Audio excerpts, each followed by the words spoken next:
we will be seeing pulling together and restoration, putting people to work, applying integrated pest management to invasive species from Jill Silver at the 10,000 Year Institute. Welcome, Jill. Thank you, Mary. Hi, everyone. Yay. Okay, I'm gonna turn off my webcam and start from the beginning. There we go. I'm so pleased to be here and be able to share a successful approach, or a series of successful approaches that we've been pulling together over almost the past 20 years. So let's see, people can see me. I'm hidden webcams, but I'm still sharing mine. Am I in the way of my presentation? Nope, you look great, Jill. Perfect. Great, thank you. Okay, great.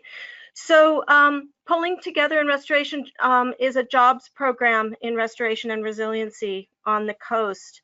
And going back to 1992, when I first started pulling Scotch broom on state lands during owl surveys, is when 10,000 Years Institute originated at the University of Washington with a group of graduate students who were desiring to do applied science with their studies. And so we are still going strong, and we're still doing science, and we're applying it within watersheds for resiliency and developing jobs around stewardship and restoration. And the reason that I have this particular image in the first two slides is precisely because this is what we're working to protect. We are working, we work from the beginning of, from the top of ridgelines all the way down into the valley floor, and we pull together all of the climatological, hydrological, geological, botanical, and invasives issues, plus layering on the development pressures, development and resource extraction pressures, and look at how we can integrate everything into a thriving landscape into the future. So we are focused on developing science and on applied research and stewardship, and then creating local jobs to bring other people, particularly rural communities who often are working in timber and fishing and mining or recreation, but might not have the science background that we do, pulling them into being part of the solution as well as part of the industries. And so I love this image of the Upper Quinault, particularly as we work a lot in the valley bottoms, but we also work on the hill slopes. So we get our funding for the Pulling Together and Restoration Project through the Washington Coast Restoration and Resiliency Initiative, which started in 2015 through the legislature capital budget. And it is basically the coastal answer to the Puget Sound Partnership. We've always been in competition with each other for a very limited pot of money through the Salmon Recovery Funding Board for salmon recovery, culverts, engineered log jams, etc. And we really needed to expand that. And so I was able to build a broader invasive species prevention and control jobs program through WCRRI, and we're now in our third biennium, and we are applying for our fourth biennium. We hope to turn the entire program into a coastal conservation corps platform, not on the 2-year biennial cycle, but hiring local folks to work in their watersheds permanently, where they know the place, they know the people, and they can participate and contribute to thrival on the coast. And hopefully it's a model that could be translated elsewhere. So I am having a problem because I'm blocking my view there. I basically got rid of it to the other side. So we're building up, our project scope is building a program that spans 8 watersheds across 3 counties. And that map on the left is showing, at the top is Lake Crescent. And Michael, I need your help. How can I get rid of this bar? The control panel? The control panel? Click the red arrow and it should collapse it. Oh, thank you. That's so easy. Thank you so much. Okay, my arrow is at Lake Crescent to the north, and we travel all the way down the Quileute Watershed, all the way down Highway 101, the Goodman Creek Watershed, the Hoh Watershed. This is Olympic National Park, all the way down 101 to the Queets Watershed, and then to the Quinault. And we're moving into the Hump Tulips Watershed, working on federal forest lands, and hopefully advancing into working on some invasives with the Grays Harbor County Noxious Weed Control Board. And we did do some work in ocean shores last year on Scotch, Broom, and coastal dunes. And we're targeting so we're adding capacity where it's needed. We're filling in gaps between existing projects and programs, and we're catching invasive plant sources before they go to seed, pretty much from the western Olympic Mountains all the way to the marine shorelines. And we're working with the broad array of landowners, and working within and with communities, and bringing information to decision makers and managers so that we can show that this really can be done as a programmatic, someone does it all, using local talent, and it can save a lot of money and resources. We're providing considerable invasive supports for coastal restoration projects. So the salmon recovery program and all of the programs that are run through the Recreation and Conservation Office add up to over almost $17 million in the last decade. And a few of those are invasive species projects, and we've been building and expanding on those beyond just invasive species projects that are in particular sites to invasive species projects that support everyone else's projects. So we're at the numbers down below, almost 17,000 in total investment, and almost $2.3 million in invasive species projects. That includes the 4 biennia of pulling together and restoration, and that's supporting by eliminating or preventing invasive plants. It's supporting the outcome and the investment for most of the other projects. We're working as hard as we can to keep up with them.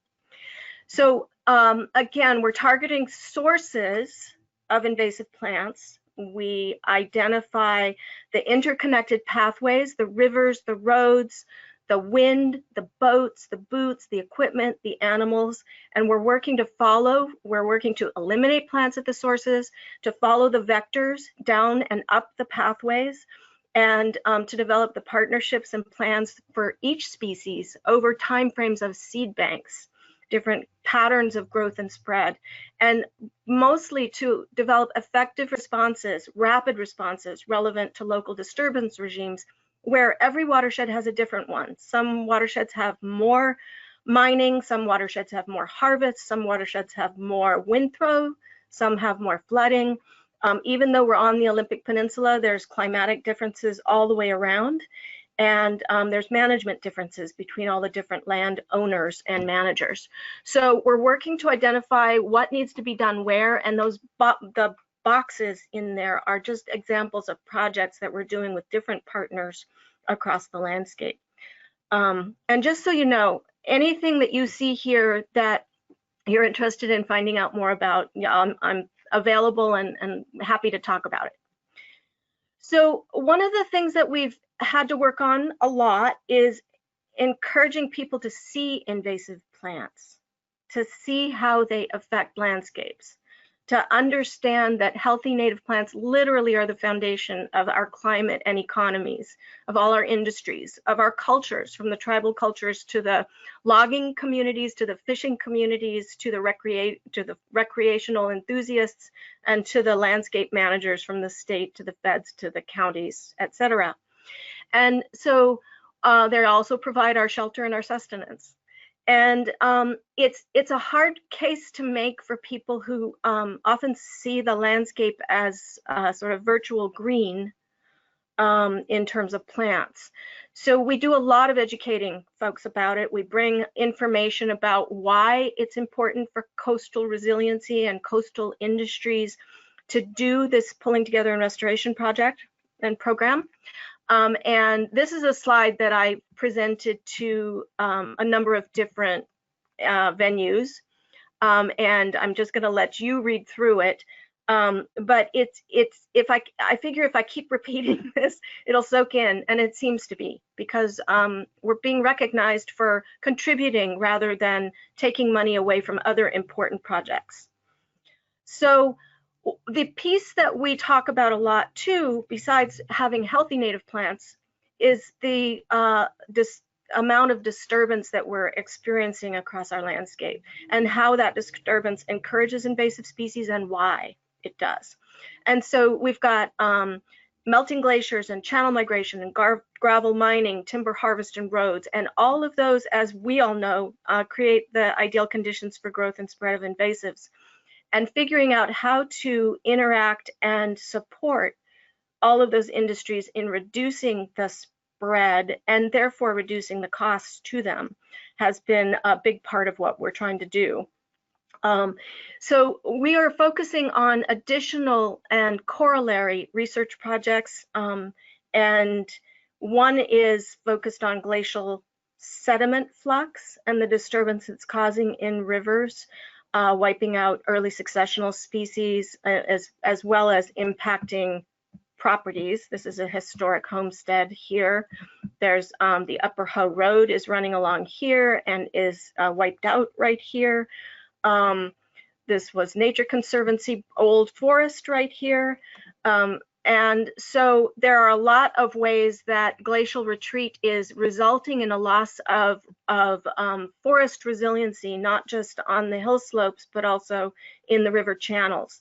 So we've been working with John Gussman from Double Click Productions to do a variety of drone filming to be able to communicate the changes over time. And I think I skipped a slide. Nope, apparently I did not. Good. And so these bars are a place that Scotch Broom has been establishing because the roads get wiped out and revetments get built and gravel gets brought in and equipment gets brought in. Scotch Broom is introduced. These bars have all been covered with Scotch Broom over the last 10 years. And we go through them every year and clean them off, eliminate the mature plants and respond to the seedlings. And so in this picture, there isn't any Scotch Broom in it, but I can tell you that was done last year, and this year there is. So we talk a lot about ecosystem services when we're communicating what we do and why we're doing it.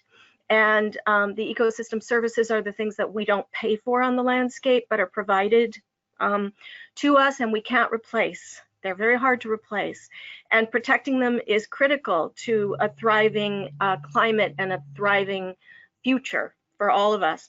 And these Eurasian species like Scotch Broom, as we know, don't provide ecosystem services. I'm going to go back to that slide. I didn't mean to get off of it. There's a pile of cleared Scotch Broom there, there, and there. And this is actually one of the study sites where I'm working with Ingrid and Sarah and Karen, where we're studying how, I'll talk more about it, but we're studying how Scotch Broom appears to be affecting riparian succession. So we know it's extremely aggressive. We know all the things on the left, and we know that, again, that disturbance favors invasives. And I'll say that this spot was instructive to me because in my work with the Hoh Indian tribe for 9 years as their habitat biologist, I had stopped this particular site from being harvested. It's within the channel migration zone of the Hoh River, and it wasn't legal to harvest it. And it had a 9-foot diameter Sitka spruce tree in a forest in the middle of where we're looking at right now. All of those trees are gone, and they didn't make it down the river. They're buried under the river. And the river glacial sediment that's widening, as in the earlier photo, and impacting the roads, introduced Scotch Broom that backed up in this particular spot and has made it so that it can't have a succession into the conifer that you see across the river that will eventually form the habitat structure within the river to support salmon and deep pools and shade and all the others. So I'll talk more about that, but that really is what's driving the relationship with Scotch Broom within what we do for WCRRI and salmon recovery and all the other aspects that we're looking at with watershed resiliency. So here's another one of the drone images, and you can see the scrolling of the old channels where Scotch broom was introduced, and you can see the different age classes of the willow and the alder, which are early successional, in the older scrolling where the channels were going through.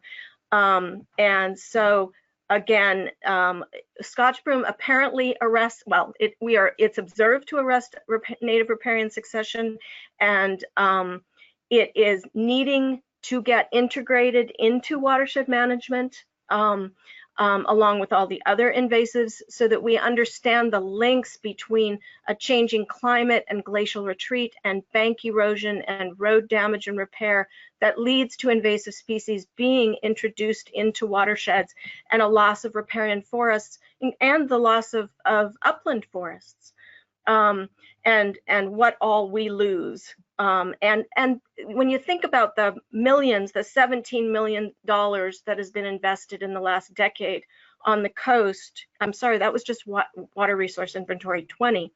And in protecting all of this, it's simply native plant communities that we need. They are resilient. They can be resilient. And when they're replaced by Scotch broom, they lose that resiliency. So in order to answer this question about arresting native riparian succession, having heard about Ingrid and Sarah and Karen's research from Andy McKinnon at one of the Olympic Weed Working Group meetings, I don't know, it must have been maybe in 2013. Yeah, it must have been 2013. Finally, and then having met Sarah when she suggested the first symposium to Justin at Washington Invasive Species Council after seeing the economic impact analysis, we reached out to partner with them to see if we could understand, rather than in upland Doug fir forests, if we could understand what was happening on the river floodplains and the river gravel bars. And it's been a wonderful experience. That's Marina and let's see, who else? I'm not sure. Marina and Devin, maybe, doing plots in one of our study sites on the Hoh River. So we hope to be presenting this next symposium, and we are incredibly grateful to be able to have this partnership. And Rushal mentioned making biochar from gorse. We are also working to create biochar out of Scotch broom, and we're actually waiting for the unit that she showed to move up from that demonstration to do a demonstration with us up on the coast with Scotch broom. And I love this book.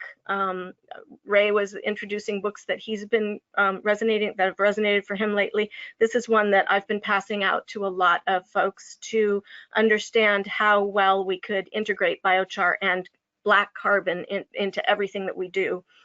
So we hope to be able to do that with Scotch broom. It's proving to be a really challenging thing to do biochar up on the Olympic coast, where we get up to 200 inches of rain a year and we never go below 80% humidity, and you need 25% moisture or less to create good biochar. So we're trying to move through all of those things.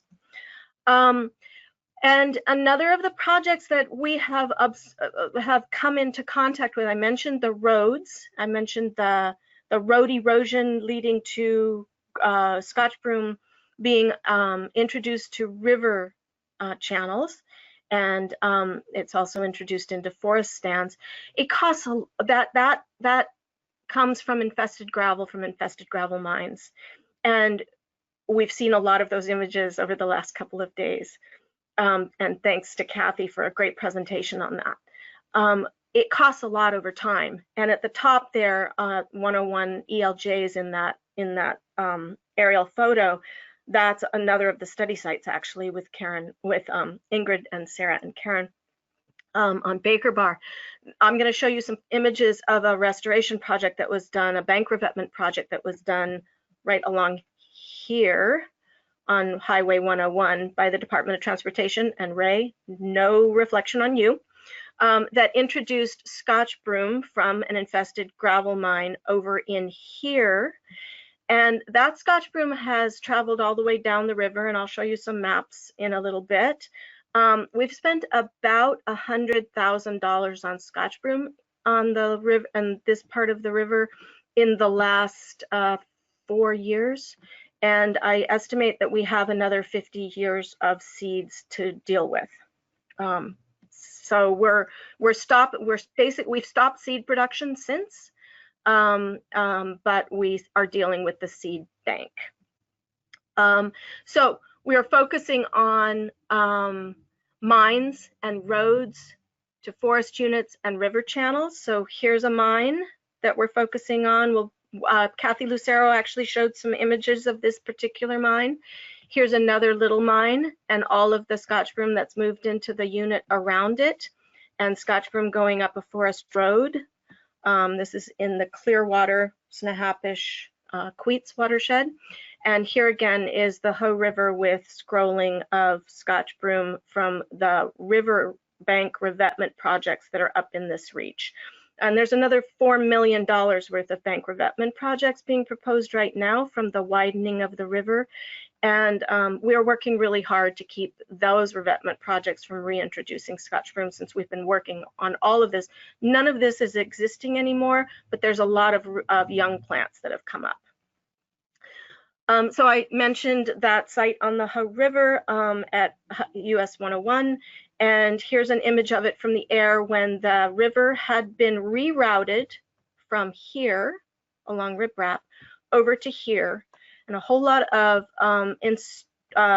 development infrastructure was put in to be able to bring equipment down to build engineered log jams that would keep the river over in here.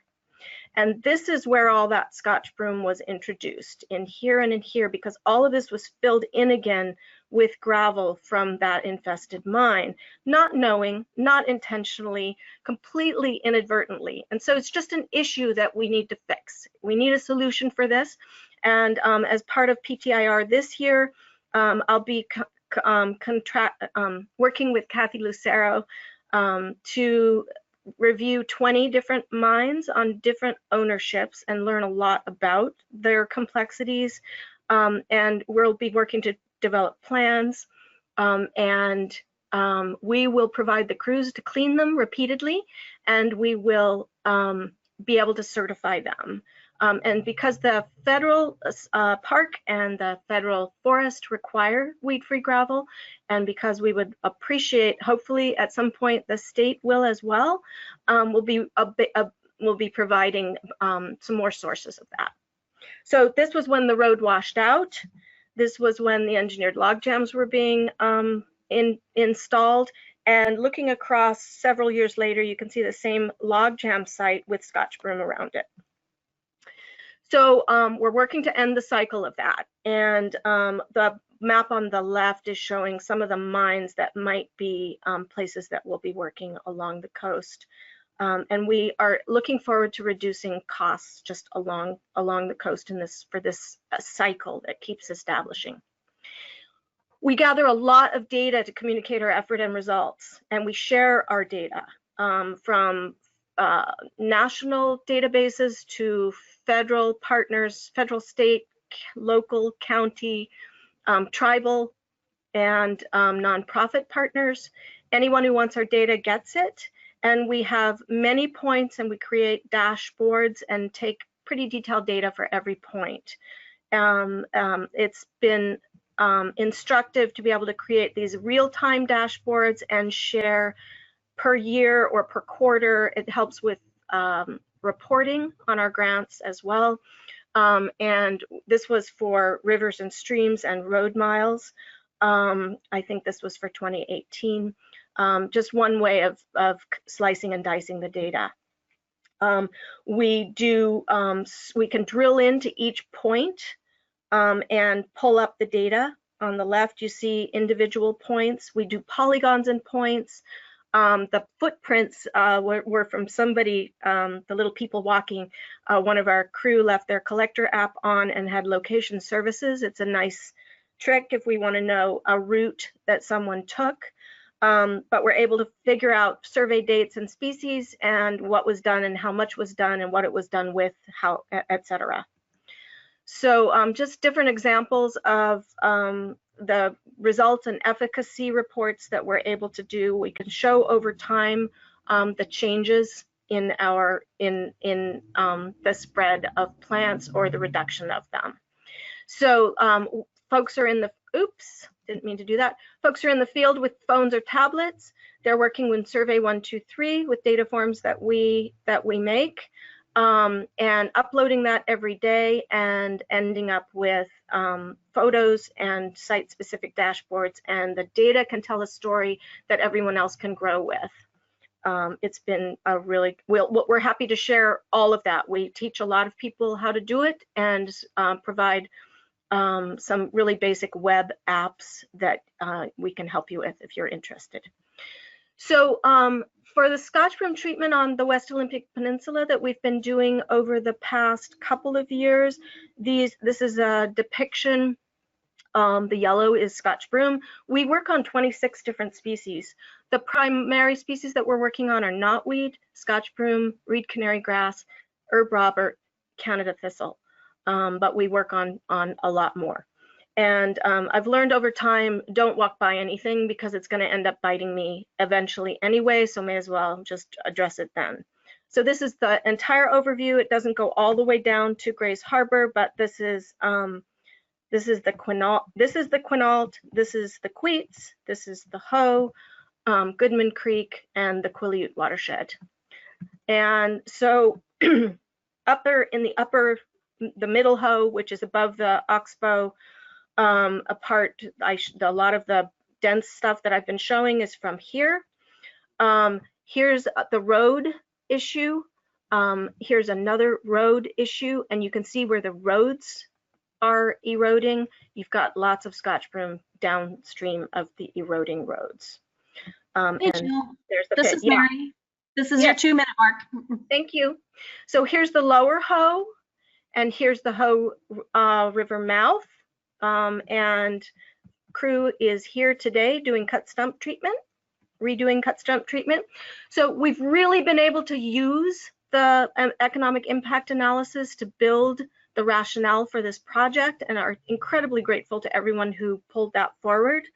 And a big part of what we're doing is creating rural jobs, and we figure we've got a 90-year job plan here. We do think that Scotch Broom, we see that when units are cut, that Scotch Broom pops back after 50 years of being in the shade, so we think it's got a pretty long life. And we're building coastal resiliency and teaching lots of folks how to understand their watersheds in some different ways and how to contribute to solutions. And we're providing trainings across the coast to our crews and to other crews, to tribal crews. And we think cut-stump treatment rocks. This is at Baker Bar. We can clear an acre of dense Scotch Broom in a day with cut-stump treatment. We're using 50% aquatic glyphosate with water and blue dye, and they don't grow back, and we don't flush a lot of seeds. So we're loving where we've got a lot of hyporheic water underneath. We can't burn, and we don't want to pull. The river floods through here and ends up recapturing plants.